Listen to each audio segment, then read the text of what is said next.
राजपूतों का हिस्ट्री में नेशनल लेवल पे कंट्रीब्यूशन क्या है? मराठा तो अटक से अटक तक गए थे, दिल्ली पे आक्रमण किया था। ऐसी बकैती जो करेगा उसके लिए तुम्हें सीधा सीधा जवाब दे रहा हूं। अहोम्स का साम्राज्य आसाम में है, हमें सिलेबस में पढ़ाया भी नहीं जाता।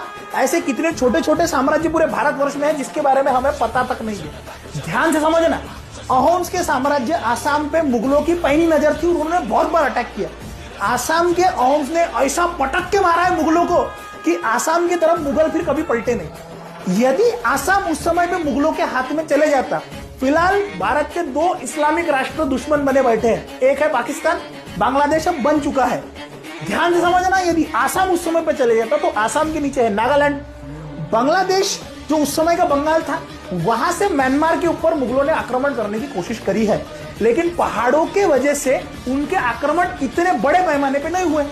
यदि वो आसाम उनके अंडर में आ जाता तो प्लेन से डायरेक्ट उनको घुसने का मौका था म्यांमार में। यदि वो आसाम ले लेते तो पूरी गारंटी थी वो भूटान में भी घुस जाते। ये जो दो बुद्धिस्ट राष्ट्र आज भारत के मित्र है, यदि उस समय पे मेजॉरिटी मुस्लिम में कन्वर्ट हो जाते तो भैया तुम्हें और दो राष्ट्र ऐसे मिलते जो भारत के दुश्मन होते।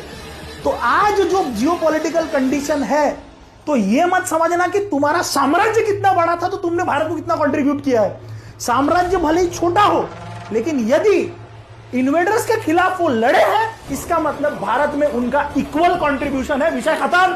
तुम यदि क्षेत्र के हिसाब से और जातियों के हिसाब से इतिहास पढ़ना चाहते हो, भैया तुम्हारा घंटा कुछ नहीं होने वाला। मैं मुंह पे लिख के दे रहा हूं तुम लोगों के बात, मुंह पे लिखवा लेना, हम जातिवादी है और हमारा घंटा कुछ नहीं हो सकता जाति के बाहर।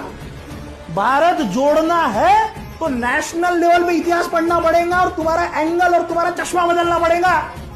देश जोड़ने की बातें करो, तोड़ने की नहीं, वरना मैं तोड़ने के लिए तो बैठा ही हूं। तुम्हारे जैसे बहुत प्रोपेगेंडा फड़फड़ा के तोड़ने के लिए भारतवंशी अकेला काफी है।